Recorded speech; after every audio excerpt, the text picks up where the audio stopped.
Alors, la conférence que je vais faire se base sur une série de recherches que j'ai publiées des quinzaines d'années dans les revues archéologiques allemandes, alors que je ne suis pas archéologue de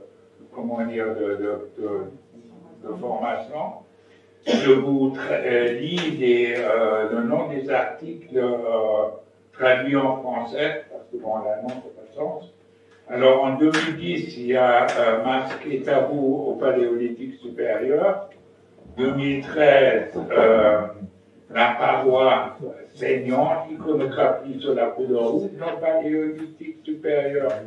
En 2015, l'image de l'homme, de la pierre jusqu'à nos jours. En 2017, Lascaux ou la naissance de l'éthique. 2018, la naissance pariétale, les naissances pariétales de la Rupresse, après la Côte Cougnac, violence et religion dans la Rupresse. 2020, violence et culte dans le langage pictural du Paléolithique supérieur, et puis cette année va apparaître en anglais le culte du cerf et l'origine de la normativité dans la religion du Paléolithique supérieur. Alors bon, vous voyez que ça c'est tous des recherches. La plupart de ces articles ont une cinquantaine de pages et plus, c'est presque des livres, et ils sont très spécialisés sur certaines questions, alors qu'aujourd'hui je vais essayer de présenter l'ensemble de l'animisme. Et comme je vais dans l'art, je ne peux pas, avec toutes les choses, aller dans la profondeur. Deux mots sur le titre. Eros et Thanatos, vous connaissez tous. Le dieu de l'amour et le dieu de la mort chez les Grecs. En psychanalyse, pulsion de vie, pulsion de mort. Donc la vie et la mort, c'est logiquement, comment dire, les deux piliers les plus importants dans chaque religion, et de même aussi dans l'animisme. La religion animiste, anima, ça vient, on est en langue latine, ça veut dire tout simplement l'âme. Littéralement, c'est d'abord le souffle, l'air, la respiration. Il y a une proximité avec, en hébreu, ruach, encore en grec, pneuma et psyché, comme ça vous voyez un peu de quoi il s'agit. Les animistes croient que d'autres êtres possèdent également une âme, notamment les animaux, les plantes, certains lieux, montagnes, eaux, certaines pierres même. Une autre croyance est qu'il existe des correspondances et des échanges entre ces autres âmes et la nôtre, en particulier des migrations d'âmes, des réincarnations d'âmes, des liens de parenté et des filiations d'âmes.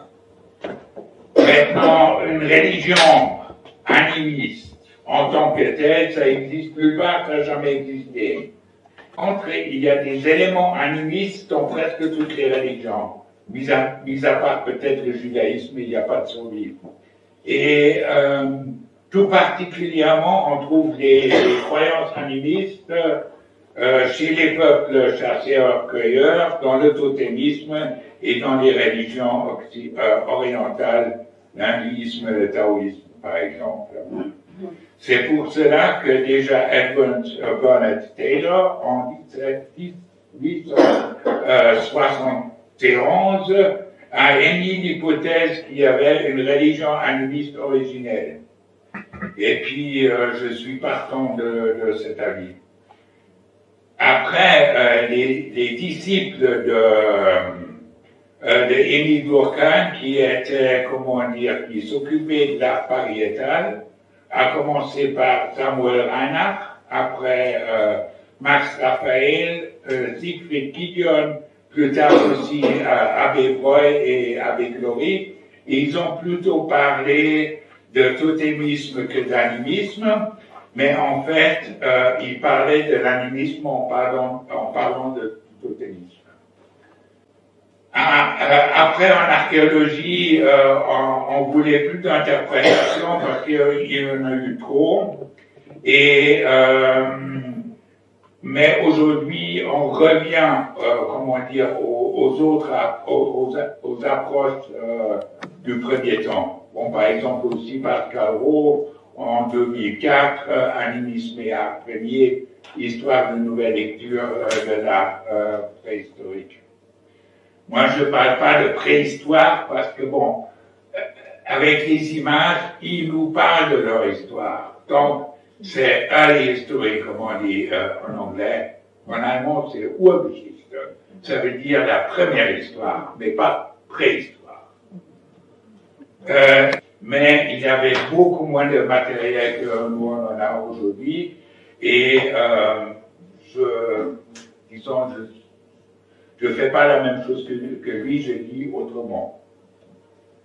Maintenant, bon, j'utilise une série de clés de lecture comme l'herméneutique d'image, l'iconographie, la sémiologie, la symptomatologie, les déchiffrements de la psychanalyse, et j'ai évidemment un certain savoir d'où je viens d'ailleurs, comment dire, de l'histoire des religions, de la mythologie, de l'ethnologie.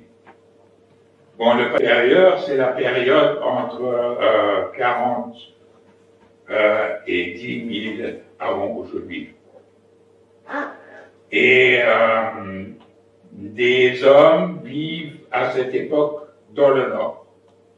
En 10 000, les glaciers fondent et de fait, ça devient invivable dans le Nord. Ils vont dans le Sud et c'est là que les grandes cultures du Sud ont été créées.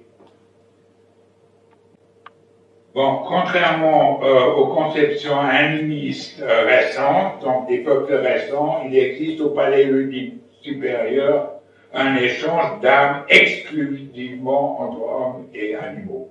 Ça se voit déjà que les plantes ne jouent aucun rôle, ni les paysages, tout ça, c'est inexistant. Et vous avez encore dans la langue française, comment dire, la trilogie entre animal, donc l'âme, l'animal, ça veut dire un être qui porte une âme, et l'animation, la vie de par le mouvement. Bon, deux animaux d'Aristote, il explique cette trilogie, mais il n'est pas de l'avis que l'âme se sépare du corps, alors qu'au Paléolithique supérieur, il ne parle que de ça. On voit bien maintenant dans la typographie de Lascaux que vous voyez ici, que les paléolithiques, la première chose qu'ils font, ils séparent la vie et la mort, très vite. Et à Lascaux, vous avez tout cet axe nord-sud qui parle que de la mort, est qui parle que de la vie. Ce qui est connu, comment dire, par le grand public, c'est pratiquement que cet axe, et puis pas celle-là. C'est pour ça que la femme de le roi Goron, Arlette, le roi Goron, et j'ai oublié le nom, ils ont parlé de Lascaux un peu mieux. Et, oui. Alors, la paroi, elle figure comme membrane entre la vie et la mort. Maintenant, derrière la paroi, il y a la mort, et le royaume des morts, et devant la paroi, il y a la vie. Maintenant, qu'est-ce qui est derrière et qu'est-ce qui est devant est très relatif. Par exemple, ici, dans le passage, c'était un tout petit trou qu'il fallait traverser sur je ne sais pas combien de mètres, pratiquement à genoux. Non, même pas à genoux, mais vraiment par terre. Il y avait ça de hauteur. Et on rentrait derrière la paroi. Tout ça, c'est symbolique, bien sûr. C'est sûr que si on a ça, on sait que sur la paroi et la membrane entre la vie et la mort, et toute la discussion entre les esprits des êtres morts et les vivants. Deux mots sur le climat, ça va vous étonner un peu, et puis j'aime bien provoquer. Vous avez ici les 300 000 dernières années. Chaque barre ici, vous voyez bien le curseur là. Chaque barre, ça fait 10 000 ans. Et vous voyez glacial, interglacial, glacial, interglacial, glacial. Ça va comme ça depuis exactement 2,5 millions d'années. On a les dates. Nous, on est là. Ça monte encore un tout petit peu ici. Donc, vous voyez, les voitures, ils n'existaient pas il y a 300 000 ans. La Terre va maintenant, on appelle ça aujourd'hui autrement, ça c'est des années 87, ici la publication. Aujourd'hui, on dit période froide, période chaude, période froide. Et période glaciale, on appelle le cycle de 10 millions d'années ou maintenant de 2,7 millions d'années, c'est-à-dire où il y a de la glace sur les pôles. Et ça a commencé il y a 2,5 millions d'années. Donc, nous, on s'occupe ici d'ici jusque là. Et vous voyez qu'il y a un maximum glacial ici. Et après, il y a une rapide montée de température. Et le niveau de mer, ici, il monte de 130 mètres pour l'Atlantique et de 160 mètres pour le Pacifique. Donc, et aujourd'hui, avec le réchauffement de la Terre, on parle de 20 cm. C'est un peu la géographie de l'Europe de l'époque. Vous voyez que les côtes sont beaucoup plus, comment dire, dans la mer. Vous avez des mammouths, des mégasaurus giganteos, des moschus, je ne sais pas, c'est quelque part dans Bonduren, des visons, des rhinocéros, des hyènes, des chevaux, des ours, du bouquetin, des lions, des cerviers, des antilopes, et il y avait d'autres animaux comme des léopards et tout ça. Maintenant, il faut imaginer que pour les animaux qui sont en grand troupeau, par exemple comme le renne, vous avez des troupeaux de 20 millions de bêtes. Et toutes ces bêtes, ils meurent à la fin de l'air froid.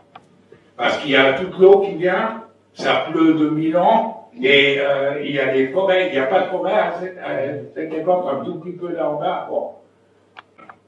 Oui, voilà. Et ici, vous avez les lieux de culte. Vous avez ici un centre avec Flaubert. Ça, c'est là où nous sommes ici, je crois, à peu près où on est là. Vous connaissez mieux la géographie, je crois qu'on est là, non? Bon. Et vous voyez, on est en plein dedans ici. Alors ici, ça fait... ici, les datations sont de 35 000, 37, comme en Allemagne d'ailleurs aussi, 37, 38. Ici, Lascaux, c'est 15, mais les deux grottes du Lot sont de 27 à 14, c'est-à-dire très très vieux. Et après, il y a un troisième centre qui se souligne là avec les trois frères, Nio, Altamira.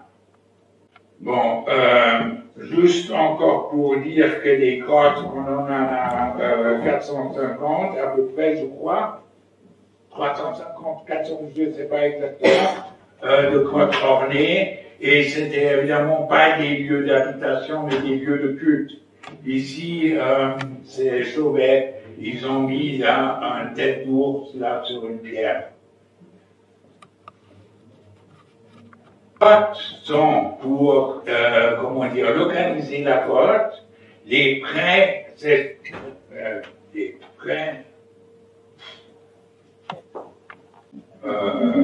ils précèdent, ils précèdent les temples. C'est-à-dire qu'aujourd'hui, on est sûr que les temples sont des reconstructions des grottes. Et ça, c'est prouvé. Aussi à peu près 10 000 ans. Maintenant, ici, la grotte de Kefsé en Israël abrite certains des plus anciens temples de l'humanité, datés entre 130 et 90 000 avant. Dans une des tombes, c'est Q11 que vous voyez ici, un garçon de 12 à 13 ans a été enterré en position accroupie sur le côté, les mains sur le côté du cou, et voilà ce qui est important maintenant, avec des bois de fer sur les genoux. Les auteurs de la fouille, Joseph et Van den Merch, ont interprété le bois de terre comme le plus ancien offrande funéraire de l'humanité, avec la signification que d'une survie après la mort, ou d'une résurrection, comment dire, du mort. Pourquoi? Parce que le bois de cerf, le cerf, il perd le bois vers l'hiver et il se remet. C'est pour cela que le bois de cerf et le cerf sont les plus anciens symboles de l'humanité et les plus importants.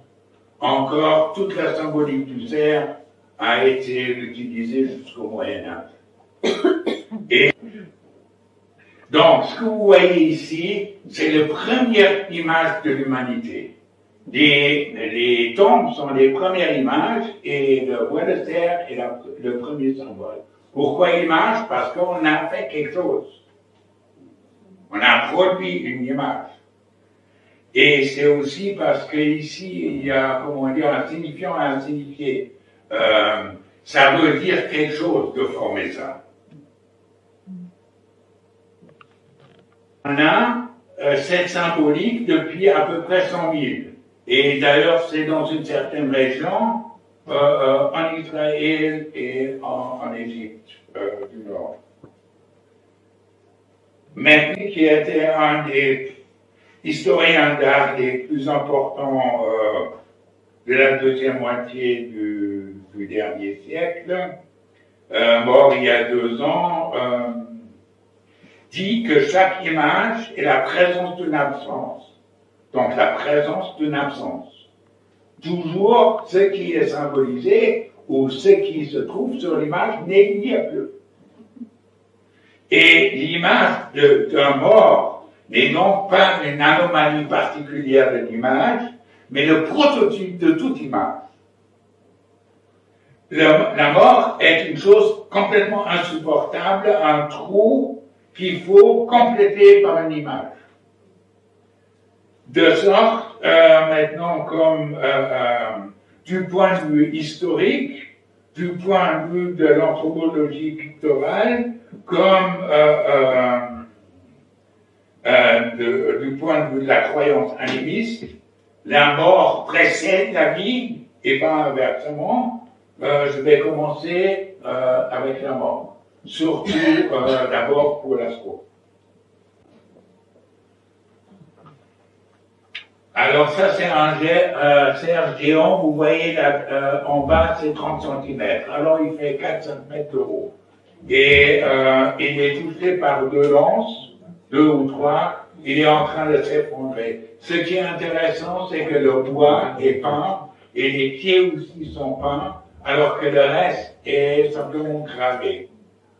Ce qui fait que on voit, si vous le voyez ici, ça c'est Norbert Ojula, vous le voyez ici, on voit que le bois.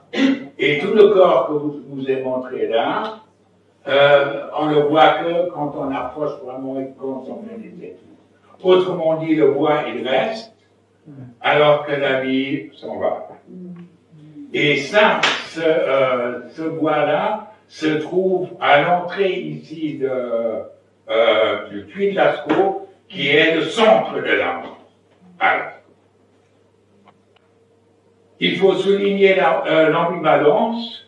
Le bois de cerf est d'un côté un animal sacré puisqu'il est symbole de la réincarnation, mais d'un autre côté, il est aussi la proie. Quoi? Oui. La proie. Donc, et ça fait déjà, comment dire, l'ambiguïté et la difficulté fondamentale.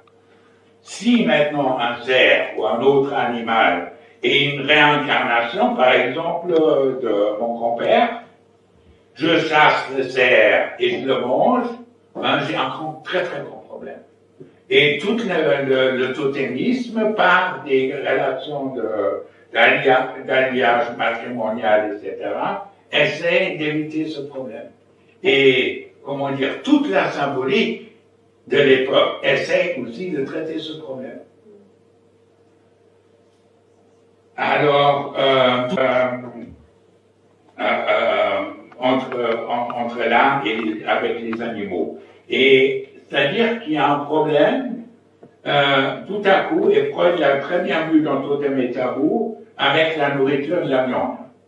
Or, il faut voir que les humains et je ne trouve pas mes mots, mais en tout cas, les prédécesseurs, depuis 1,8 million d'années, mangent de la viande. Et en Europe, il n'y a que de la viande. Et les vitamines, ils sont dans le gras. Et il y en a plus que dans ce qu'ils vous disent à la télévision de manger. Bien que les images semblent simples, ils nous disent quand même beaucoup. Par exemple, ce qu'on peut voir tout d'abord avec toutes les animaux chassés, c'est qu'il y a une perspective subjective, comme on parle de camarades subjectifs. C'est-à-dire que la prise de vue est à partir du chasseur, qui, de fait, ne se trouve pas dans l'image. On va simplement la proie, tuer, mais on va jamais un chasseur qui lance la lance. Ce qu'on dit, c'est que s'il y a des têtes superposées, ils avaient du cinéma, c'est Marc Atzema qui a bien, je peux vous montrer des films après, comme le support n'est pas droit, si vous allez avec la lumière comme ça, les têtes là, ils bougent. Et ils bougent parce que si vous touchez un cheval, je crois que le cheval ici est encore portante, avec une lance, ben, il se met à courir. Et les chasseurs, qui sont encore là en Afrique de l'Est, ben, ils courent 4 jours, pas 2-3 jours, jour et nuit après la bête, avant de la voir. Et c'est-à-dire que le cheval, qui est connu pour sa vitesse, ben, il faut au moins 7 lances pour l'avoir. Il parle de la chasse, ce qui est normal parce qu'il parle de ceux qui les nourrissent. Il y a, je vous montre quelques exemples, ça aussi, c'est tout ce là. Les félins, vous voyez, ils saignent de par le nez et la bouche, là. Là, c'est des concurrents aussi de chasse. Donc, il y a plusieurs. Chez les animaux, c'est comme ça aussi. Par exemple, les lions tuent simplement comme ça. S'ils prennent un tricot, les jeunes lions, ils tuent toutes les enfants pour avoir les mères. Et je vous montre là quelques-uns. Bon, là, c'est à Pena de Kandoma. Bon, vous voyez, il y a une. Ici, c'est pour vous montrer à quel point il n'hésite pas à montrer la brutalité. Si vous voyez là que toutes les trous sont des tirs de balles, de lance et qui saigne par les yeux, par le nez, par la bouche. Celui-là, même par les oreilles, c'est le moins qu'on puisse dire total. Les armes et les outils aussi sont, comment dire, travaillés avec des scènes de chasse. On fait ça toujours aujourd'hui. Et ici, vous avez, comment dire, le bois de cerf, sur lequel vous trouvez un cerf, et le bois de cerf qui reste de la chasse est d'abord une trophée. De cette trophée, on fait une arme pour rechasser l'animal. Et comment dire, ce cercle, il l'a montré ici. Ça, c'est les premiers cercles de l'humanité, là, ou en tout cas que je connaisse. Si vous avez comment dire, un groupe de chasseurs avec les lances sur l'épaule, un groupe de chasseurs, là aussi, et ici, vous avez comment la bête, elle est déjà désincarnée. Et ça, on appelle un tableau, ce qu'on appelle aujourd'hui un tableau. Tous ces animaux sont morts par terre. Et il y en a qui sont déjà défaits, où on a déjà dépecés.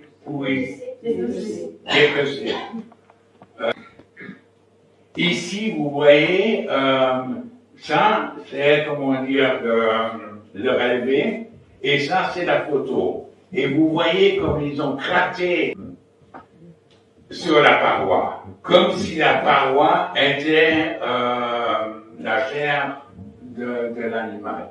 C'est-à-dire, là, il y a un côté mimétique, et on peut constater que les animaux, les images concernant la mort sont presque tous gravées.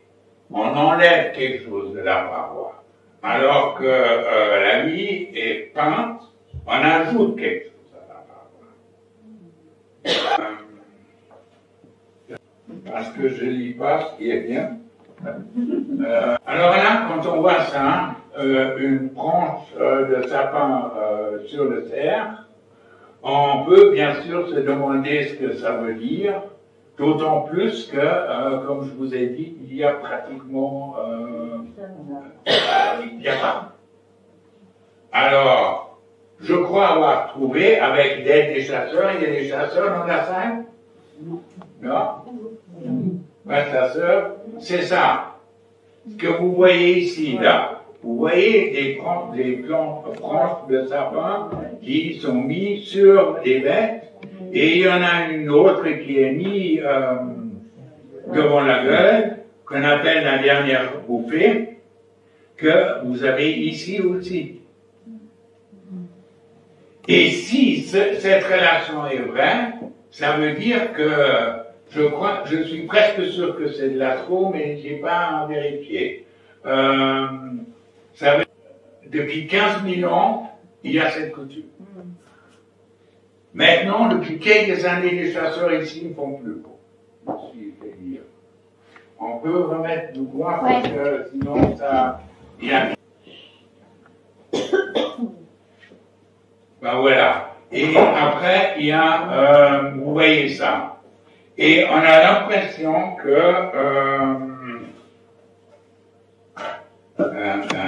là encore, il me manque le mot, c'est de recueillement ou de prière, pas explicite, mais je veux dire, on se met là comme ça dans la même ligne que les animaux qui sont sur une espèce de lit pour pas pour civiliser la brutalité d'une certaine manière.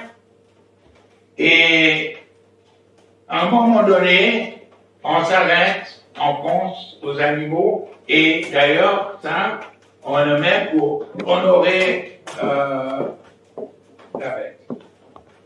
Et ça aussi, Bon, maintenant, on a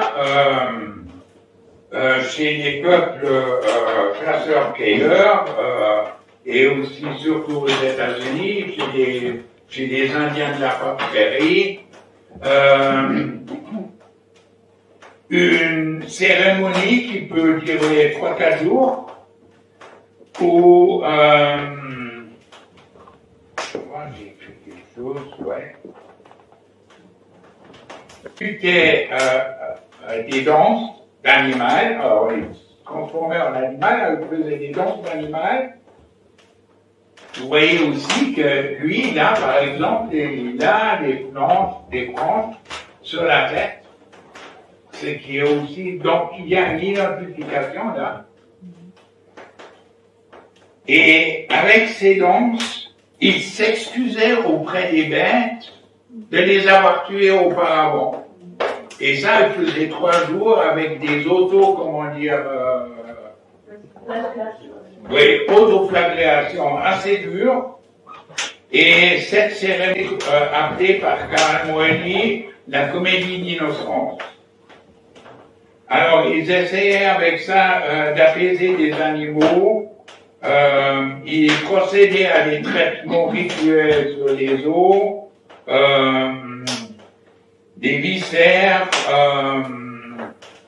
et ils mettaient des restes dans des arrangements à des endroits spécifiques. Et on appelle ça, si l'origine est au paléolithique supérieur, on appelle ça, j'ai deux mots anglais, cultural survivor, je le traduirais par une survivance culturelle.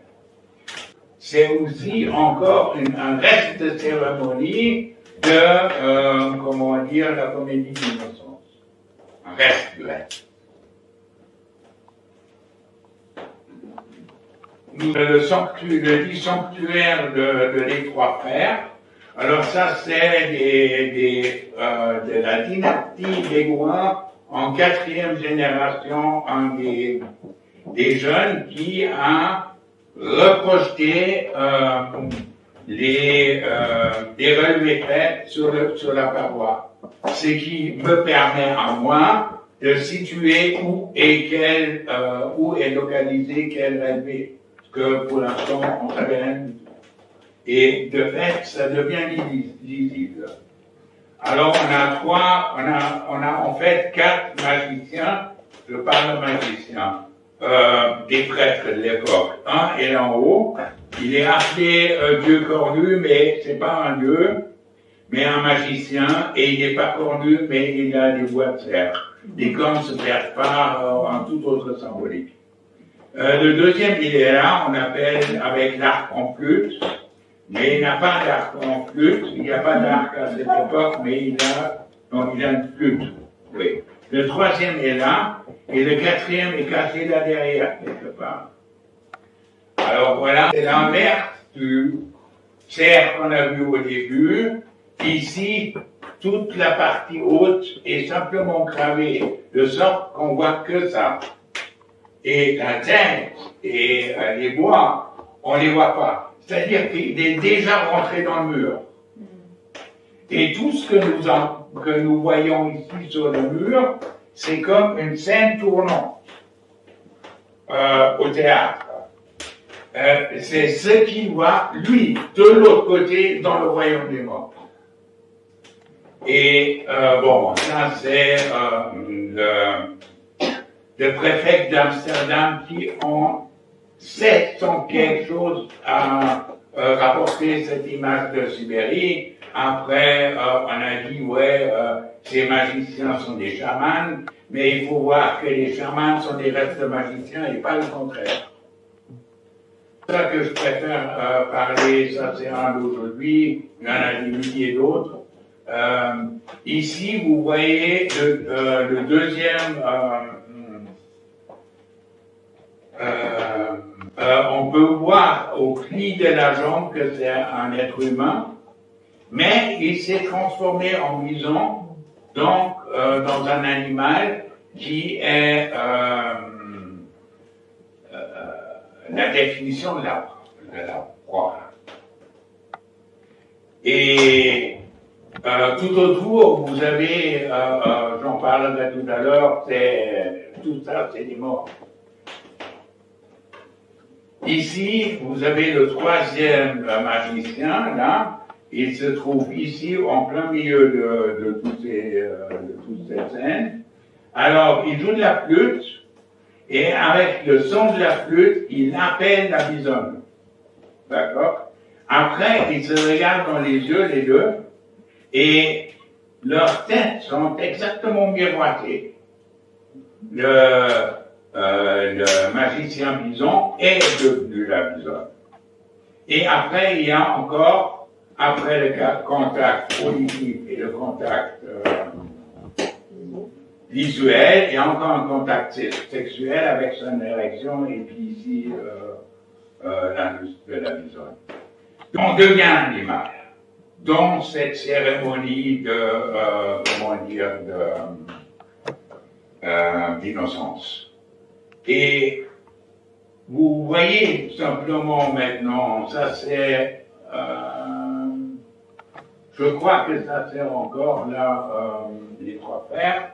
Vous voyez que c'est non simplement, les corps qui se défendent, et on voit presque plus rien, mais en plus, c'est des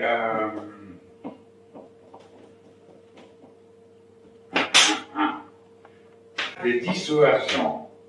C'est-à-dire que quand vous êtes dans des situations traumatiques, l'image commence comme en photo de se mettre en miettes. Et ça, vous avez aussi dans la transe. Et ces images ici sont, de mon interprétation, des protocoles des trans des magiciens. Et pas d'un, mais de génération. Alors, et c'est pour ça aussi qu'il est permis de superposer les images. Alors que normalement, c'est strictement interdit des images et des tableaux qui sont faits en tout ça. Voilà, ça c'est des visions. D'une certaine manière, pour parler avec Georges Bataille, c'est, une pensée très conséquente, parce que si on pense que ce qui sépare l'homme de l'animal, c'est notre tête et notre conscience, si on se débarrasse de notre conscience et de notre tête, on redevient animal. D'ailleurs, dans le royaume des morts, il n'y a que des animaux. Les hommes se retransforment en animal. La vision de la partie haute de Lascaux, c'est la même sorte. C'est aussi, ces mêmes visions. Et vous voyez l'importance des bois de serre. Et c'est comme si ils étaient, couchés sur le bois de serre et que le bois de serre les élevait. Des esprits, donc. Vous voyez partout des bois de serre. Et ces tableaux-là, ils font 4 mètres sur 5 mètres. Donc 3 fois ce que vous voyez là. C'est gigantesque.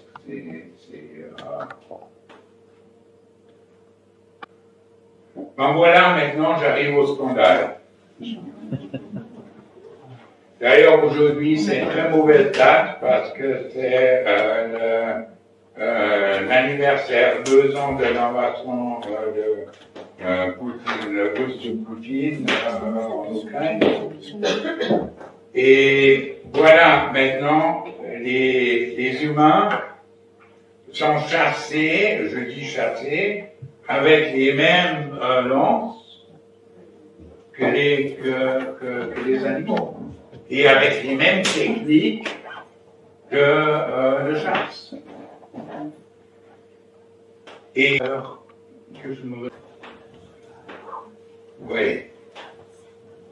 Et voilà, maintenant pour les hommes tués, vous voyez aussi avec avec, comment dire, les gens qui flûtent, qui plient sur le ventre, qui n'est pas le cas chez aucun animal. Il y a deux types pour représenter la mort humaine. Une, c'est le type oiseau, j'appelle ça comme ça. La tête des mourants se transforme en oiseau. Et le deuxième type, c'est qu'ils n'ont pas de tête du tout. Le oiseau, c'est un animal qui peut plonger, peut nager, peut marcher sur terre et voler. C'est l'animal qui peut faire ces quatre domaines. Donc, le oiseau de l'âme. Et il y a quelque chose qui part, et ce qui part, c'est la tête. Il n'y a plus de regard, il n'y a plus de respiration, tout ça c'est dans la tête. Alors, d'où on a le oiseau de l'âme qui existe au paléolithique supérieur. Là, c'est le mort, le mourant là avec cette pêche cognac, de pêche-merle. Oui, aussi tête d'oiseau. Ça c'est maintenant ça c'est de Pagliacci en Italie. Puis Lascaux, il est tué par la bisonne qui l'a tué auparavant. Vous voyez la tête d'oiseau, il y a comme les griffes des oiseaux que quatre doigts, et on a l'impression qu'il monte là. Ici, ça c'est le deuxième type, c'est le type sans tête, aussi de cognac. Alors dans ce cas-là, il rentre dans le mur, dans le royaume des morts. La même chose, hein. J'ai pas besoin de vous dire, là, ça c'est une femme tuée, encore des femmes tuées, ça c'est un nio, Gourdon, je crois, la croix de Gourdon, il n'y a pas Gourdon ici. Bon, je vous laisse là avec les morts, il y en a eu assez. Je passe à la vie, ça c'est maintenant le divertissement axial, la partitude à Lascaux. Et c'est une reconstruction parce que on ne peut pas voir ça parce que c'est qu'un couloir qui est mince. Et vous voyez la figure inverse de la figure qui rentre dans le mur que j'appelle les figures exodus et la figure émergente. Et là, vous avez l'encadrement déjà deux figures émergentes, direct à l'entrée sur la gauche le cerf, et ici le taureau. Et il y a deux sortes d'émergence. Il y a une émergence transitive, ça veut dire que seule la partie avant de l'animal est peinte, et de par là on signale qu'elle sort de la paroi, et intransigeante, où la paroi elle-même fait le dessin de l'animal. Et voilà, ici on voit de la paroi. Et ici maintenant, ça c'est intéressant, vous vous souvenez que anima, ça veut dire le souffle. Ici, le souffle du cerf qui brame est sifflé sur le mur, et c'est littéralement le souffle du pain. Maintenant, j'ai mis en opposition les deux, qui se trouvent chaque fois à l'entrée, comment dire, du noyau, à gauche de la mort, à droite de la vie. Ici, maintenant, vous voyez que toute la partie arrière a l'impression que c'est son corps, mais alors que c'est pas peint, c'est le mur. Et on a l'impression qu'il sort là des nuages comme Zeus avec son apparition. Et puisqu'on y est déjà, quand vous regardez chez les Égyptiens comme les dieux se transforment en animal, que les Grecs reprennent. Ici, il n'y a pas de Dieu, mais c'est la même idée. C'est l'animal qui prend forme dans un animal. Mais elle peut prendre forme dans un autre animal. Chez les Égyptiens, c'est un peu les dieux, c'est comme une administration. Il y en a un qui est en vacances, c'est quelqu'un d'autre qui prend, mais il prend aussi, comment dire, la vie. Et de fait, on ne sait pas quel Dieu est derrière à agir. C'est seulement les textes qui disent. Maintenant, la partie, comment dire, de la diverticiale et les émergences. Alors là, c'est très bien, on voit la vache. Les vaches, c'est aussi des, comment dire, des symboles de fécondité. Et vous voyez ici comme c'est la paroi qui pousse la vache hors de la paroi. Et toute cette partie-là, c'est la paroi, c'est pas fin, c'est la paroi elle-même qui fait la figure ici. Oui, la partie arrière du diverticle, on a l'impression que c'est comme un train de fantômes et que les fantômes et les animaux nous sautent dessus de partout. Et vous voyez un peu comme ils sautent hors du mur.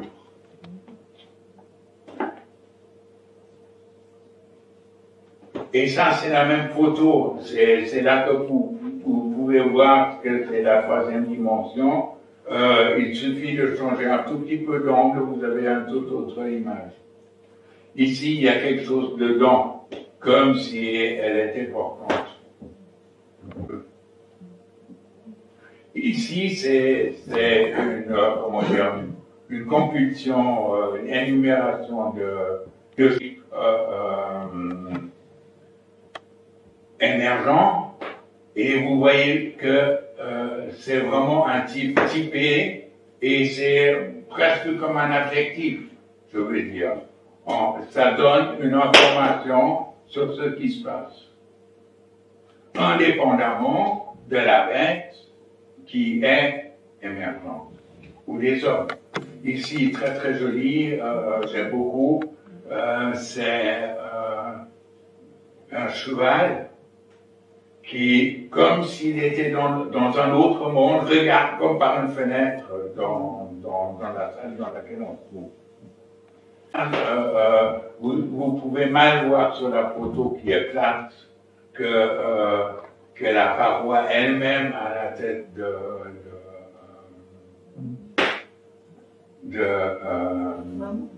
de mammouth. Oui, pardon.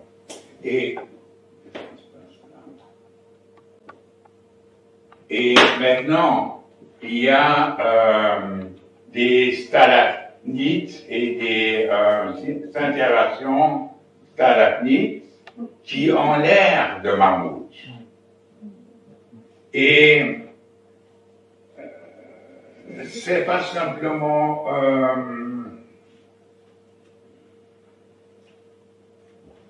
faut que je vois où je suis de nouveau. Si on commence à fantasmer des figures dans le marbre, vous connaissez tous. On est en train de dormir, on regarde le mur, tout à coup il y a des petits bonhommes qui arrivent. Bon, idolie, pareil idolie. Simplement, l'appareil idolie est une hypertrophication du processus de connaissance en général. Parce que quand nous connaissons une chose, ou reconnaissons, on a toujours quelque chose dans la tête de mammouth qu'on projette après sur le mammouth qui se promène. Et on fait l'identité. Et ce processus de connaissance, c'est quand il a décrit, en anglais, il y a un article là-dessus sur la projection dans la connaissance, dans le processus de connaissance. Raconte là, ils le savaient eux. Et là, ça c'est à Pechner. Et ça maintenant, c'est à Chauvet. Et vous voyez que ici les stalagmites ont l'air de mammouths qui se promènent. Et les paléolithiques ont marqué sur le stalagmite qui a l'air de mammouth, le mammouth. Vous voyez? Et une fois que vous avez fait cette relation, que vous savez que c'est vous, commencez à voir des mammouths partout. Et c'est là que la paroi commence à vivre. Pour vous dire à quel point c'était subtil. Là, ils ont traité que très très peu. On a l'impression que comme dans les films modernes d'esprit, que c'est la paroi même qui... Ça j'aime beaucoup aussi. C'est de nouveau les trois frères. Je voudrais dire, quand on a été à une distance comme ça d'un lion qui fait 2 fois la dimension des lions d'aujourd'hui, et vous n'avez pas de zoom, rien, là, il est là. Il a déjà mangé, parce que sinon, il n'y aura pas cette image.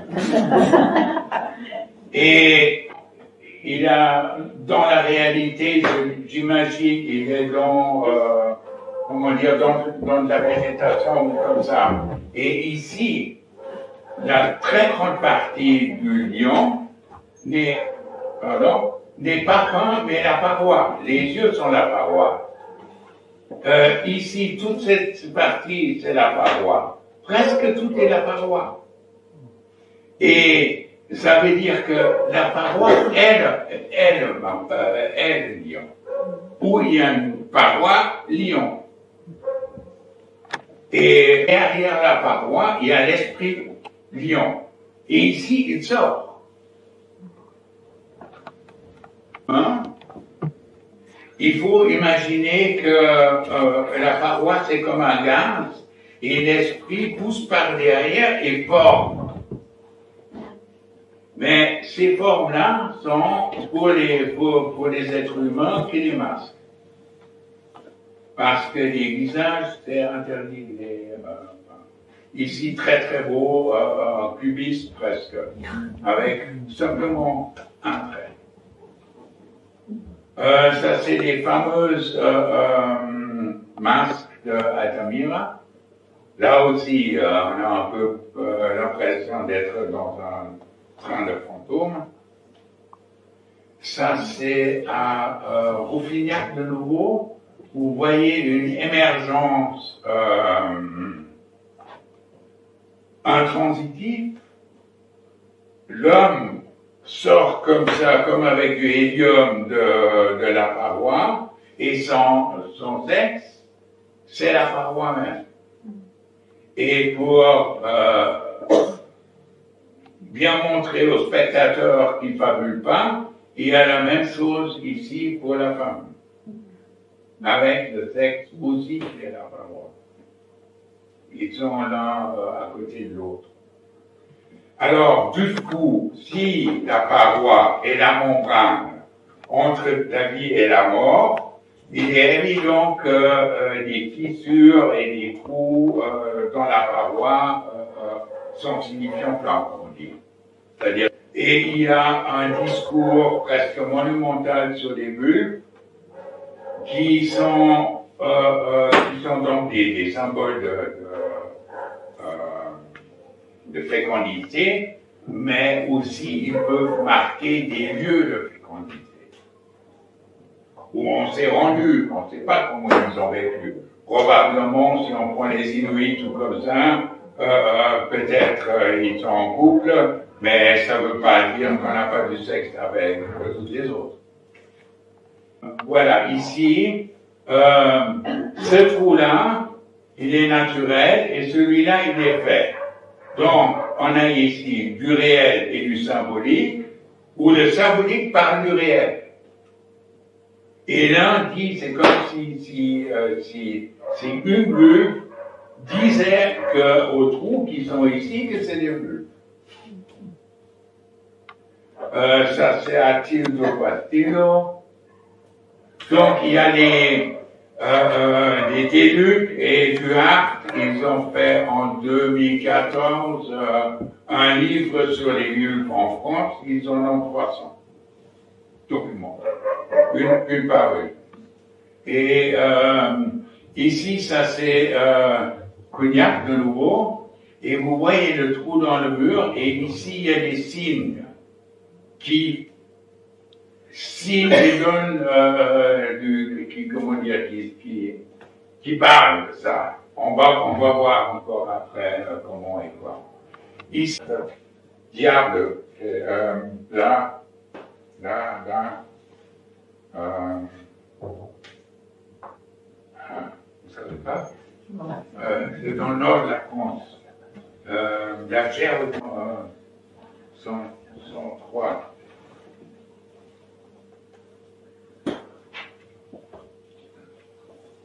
Ah, c'est là.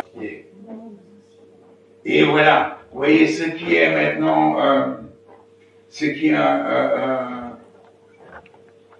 comment dire, ce qui m'arrange un peu, c'est que le nom de Roc aux sorciers ne vient forcément pas de ces figures-là, mais il tombe bien après. Et on a toujours mis les lieux de culte sur les lieux de culte. Et aussi les églises sur les lieux de culte païens pour les faire disparaître. Mais on fait ça au même endroit. Et ici, ça revient avec le nom, avec les sorciers. Et voilà, bon, ça c'est de nouveau. Ce trou-là, cette fente-là, elle est naturelle, et celle-là, elle est faite. Et on fait une identité. Bon, là, vous avez le tout, ça va sur une vingtaine de mètres, et c'est grand. Hein. Et là, ici, ils ont fait la police, ils ont poli. Vous voir tout ça en métal, avec la pierre sur la pierre. En haut, c'est non travaillé, en bas, travaillé. C'est fou, non? Et aussi, par là, ils disent que la paroi, elle est importante, là. Vous voyez?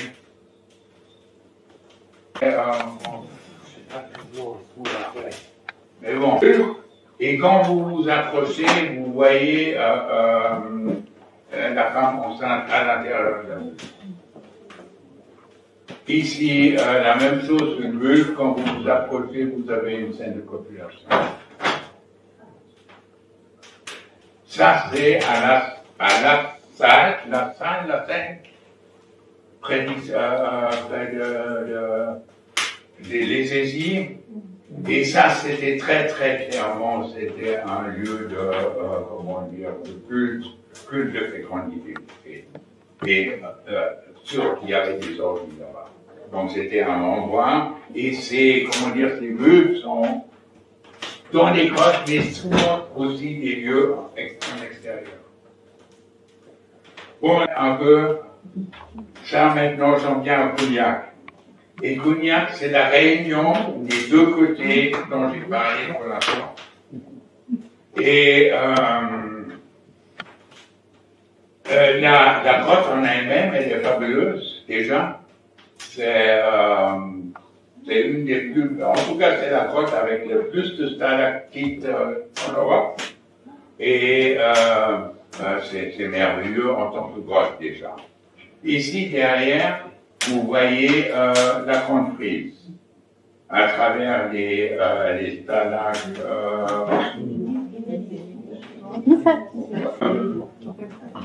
Vous avez aussi, après, c'est un rang qu'on fait, et aussi des séquences. Parce que c'est des images séquentielles, ça se lit de droite à gauche. Donc, à gauche, il y a très souvent des lectures orientales. Et la première chose qu'il faut identifier, c'est dans quel sens ça se lit. Parce que si on lit dans le faux sens, c'est comme un comique, comme une bande dessinée, qu'on essaierait dans le sens, de lire dans le faux sens, on ne comprend rien. Et là, vous avez, j'aime bien cette grotte parce que, à cause de différentes raisons. Premièrement, il y a des datations 24 à 14. C'est une grotte qui est en fonction de 10 000 ans. Le Vatican, 500 ans. Donc, je veux dire, pour qu'on ait une idée des ordres de grandeur.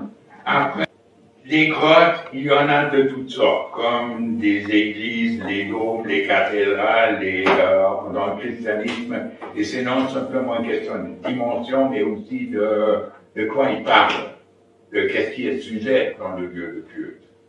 Et à Cougnac,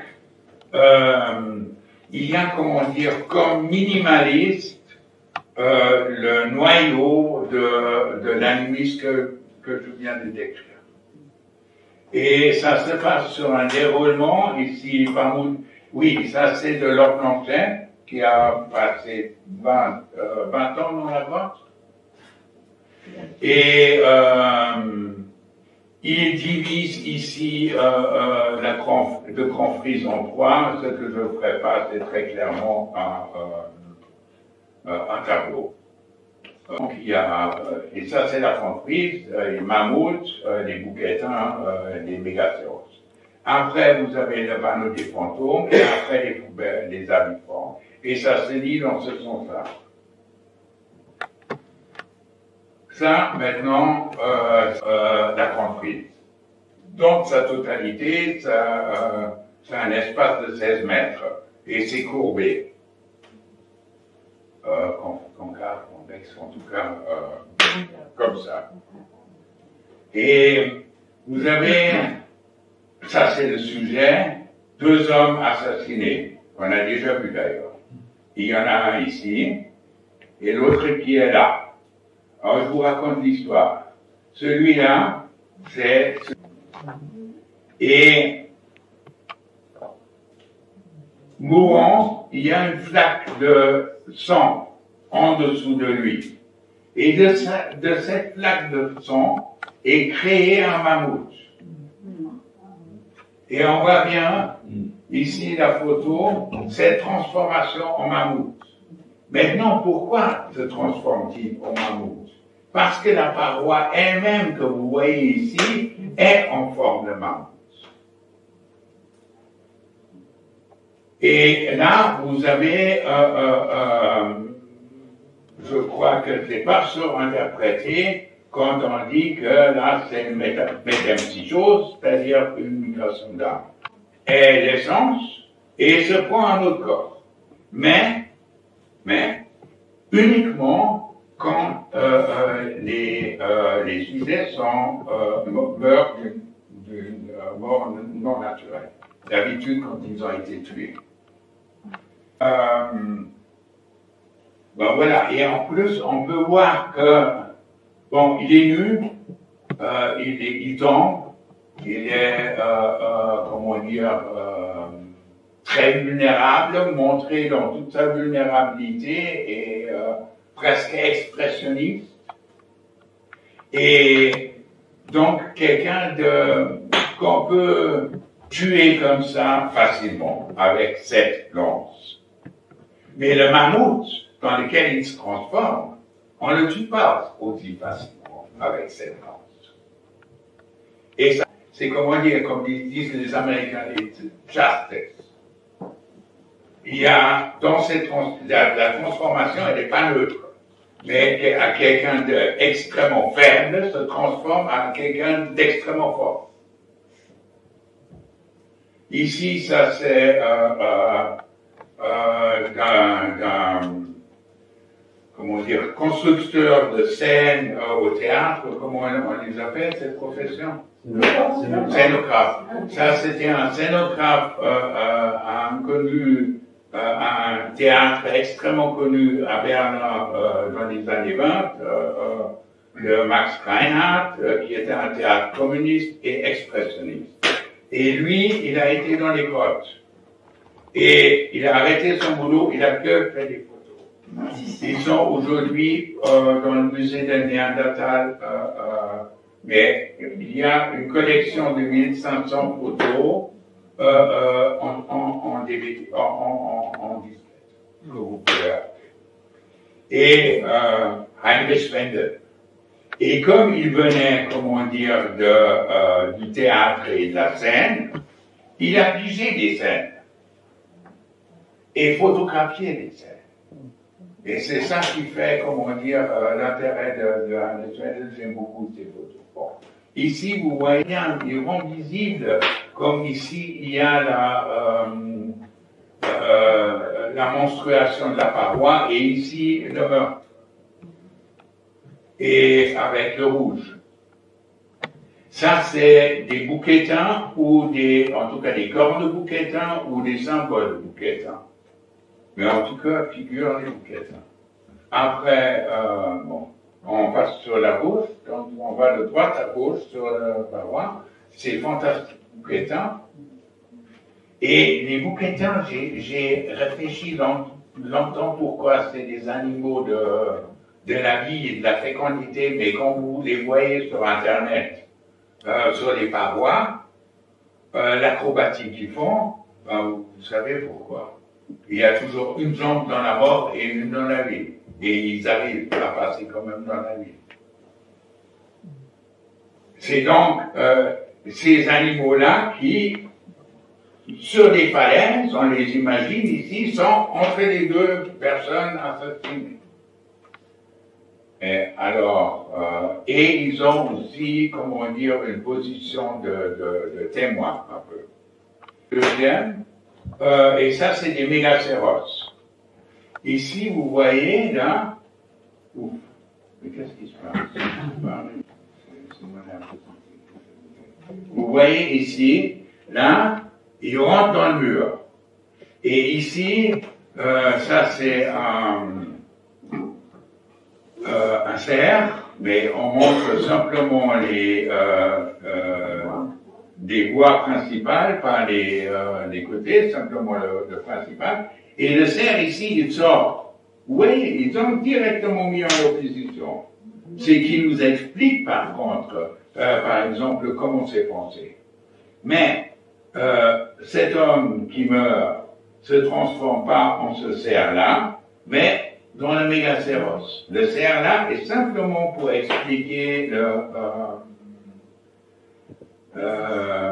processus. Le mammouth, c'est rien du tout. Quand on voit cette bête, je crois, là, les bois, ils font quelque chose comme 4-5 mètres. C'est vraiment gigantesque. Et tout ça, ici, c'est la paroi. Donc ici aussi, le cerf qui sort le mégacéros qui sort de la paroi, c'est la paroi elle-même. Et maintenant, vous pouvez... Ah, là, il y a quelque chose. Oui. Regardez, si vous vous concentrez sur ce bouquetin ici. Et vous regardez là. Ici, il est complètement à l'extérieur. Et là, il est à moitié caché. Et quand vous suivez en tant que piéton là devant la paroi, le bouquetin sort de la paroi. Et de fait, il vous montre en plus, et ça, c'est pas simplement le bouquetin, mais aussi le cerf, le mégacéros, qui ici est encore, on le voit encore, sortant de la paroi, alors qu'ici, il est sorti. Il y a aussi les mégacéros, mais une femelle et un mâle. Et ça, c'est une chose que j'ai oublié de l'autre côté, c'est que il s'incarne dans un animal, mais dans un troupeau. Et ici, il montre aussi que ça sort, que ça continue après sur les générations. Vous voyez?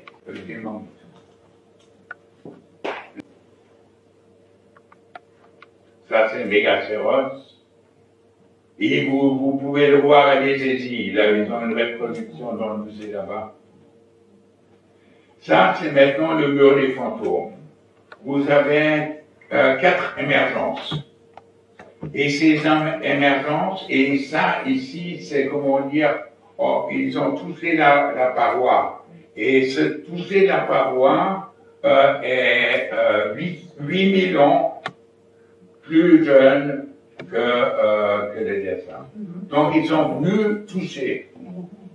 Et ils touchent le mur, comment dire, des magiciens. Donc, c'est ce qu'on a appelé le mana. C'est-à-dire que eux, ils donnent la vénérance à la paroi. En retour, la paroi les protège.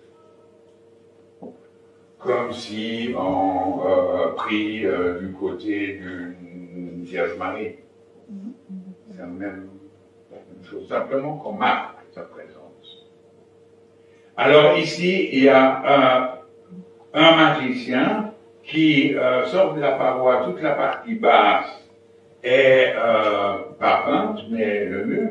Ici, on a un deuxième, et vous voyez, il y en a deux, comme il y a eu de l'autre côté deux morts. Et l'un s'occupe de l'un et l'autre de l'autre. Et l'un a un animal auxiliaire, comme on les chamans aussi, qui est un oiseau, comme l'autre s'est d'abord transformé en oiseau, et l'autre en cerf, comme il s'est transformé en cerf mégaceros. Photo en noir et blanc. Et là, c'est les deux magiciens. Vous voyez, c'est comme des anges qui volent à l'extérieur du mur. On a l'impression qu'il fait saigner la paroi en la traversant. Et ici en haut, le oiseau de l'âme. Des signes, maintenant je viens aux signes aviformes. On les appelle aviformes parce qu'ils ont l'air d'oiseaux. On ne voulait pas dire de par là que ça représente l'oiseau. Mais on a dit aviforme. On aurait pu dire, je ne sais pas. Et d'après moi, c'est des signes, mais pas forcément des signes. C'est, ici, il y a un grand trou dans le mur, qui amène à rien d'ailleurs. Mais on le marque à côté de ce trou. Et ici, la même chose. Et vous m'excusez pour l'interprétation obscène, mais je crois qu'on n'a pas vu à cause de l'obscénité. C'est d'après moi des femmes vues de devant. Pas de pied, pas de tête, mais le corps et les jambes écartées. Ici, la même chose. Et là, il y a comme une... là, ça... c'est donc quoi le nouveau aider, c'est la femme, je ne sais pas comment. Pardon? Oui. Oui. Oui. Et vous avez, il est montré là comme ça. Et vous avez le recourant, le schématisme, comment dire, des signes dits féminins. Vous les voyez là en bas, ici. Et il dit que ça, c'est des, comment dire, concrets, après abstrait, et puis après mis à plat.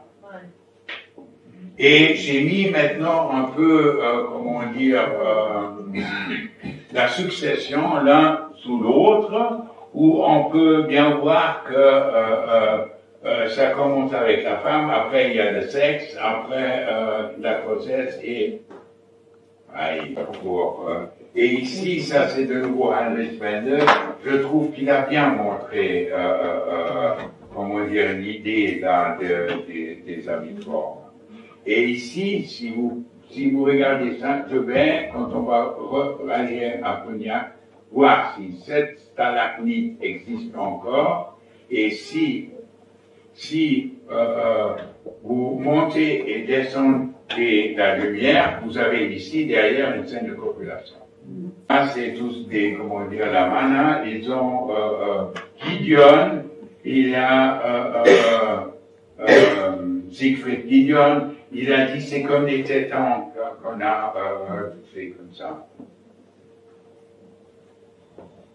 Bon, maintenant, je reviens aux deux assassinés. Parce que quand on voit ça, il y a quand même de quoi se poser un peu de questions. D'abord, on a beaucoup plus d'informations qu'on croit. D'abord, c'est pas un conflit individuel, parce qu'il y a au moins 12 personnes qui sont dans le jeu. Parce que les chasseurs, ils ont une lance. Ils n'ont pas de mitraillette, ils ont une lance. Ils lancent une fois. Donc ici, il y a 7 personnes qui ont lancé, plus celui qui est tué. Et ici, il y en a 3 qui ont lancé, plus celui qui est tué. Donc il y a déjà 12 personnes dans une société de maximum 20 avec les vieux, les enfants et les femmes et tout, c'est beaucoup. Après, ici, ils ont mis de côté, mais la distance vraie du tableau avec la grandeur, c'est celle-là. Il montre donc que ce conflit est sur une grande distance. Et après, vous pouvez voir encore que cette personne-là est très facile, un peu. Celle-là, elle est beaucoup plus robuste. Regardez là les jambes, ici et là. Et bon, les archéologues, ils disent toujours, ouais, on ne peut rien prouver, mais eux, ils n'ont que les os. Mais s'il y a ces tirs-là, on ne voit rien sur les os. Là, sur les os, vous ne pouvez rien voir du tout. Et ces figures-là, on en a beaucoup de ces figures. Celui-là, il était là sur le sanctuaire des 3 frères. Et il faut voir, il y a des centaines comme ça. Et il faut voir que des singes, il n'y en a pas en Europe. Il n'y a jamais eu de singes. Alors, qu'est-ce que c'est? C'est pas des hommes non plus, nous, parce que il y a déjà l'interdiction de montrer le visage humain, et il y en a pas. Vous voyez, et puis c'est toujours la même chose. Vous voyez quelque chose. Le front, il est plat, il va en arrière. Il y a des gens du musée tout près d'ici? Non? Je sais pas, il vous dira tout de suite ce que c'est. Voilà, c'est ça. Et vous voyez le front comme il part en arrière. Alors que chez nous, c'est droit. Et puis part. Tout cela part en arrière. Alors bon, aussi le néandertalien est beaucoup plus robuste que nous on l'est. Alors bon, tout ce que j'ai dit jusqu'à ici était, comment dire, je crois, vraiment de l'iconographie, etc., sérieuse. Là, c'est une spéculation. Mais il faut quand même voir de quoi il parle. Ici, c'était un terrain des Néandertaliens, l'Homo sapiens, et c'est le dernier terrain qu'ils ont. Parce que l'Homo sapiens, il rentre depuis le Caucasus. Et après, il disparaît. Ici, il reste. Après, ici, terminé. Il y a encore 2 petites enclaves comme avec les Indiens aux États-Unis, mais l'espèce est morte. Et les Néandertaliens, ils savaient aussi ça. Alors si, ici, ça parle de ce conflit-là, vous voyez? Alors il parlerait d'une très très grande histoire.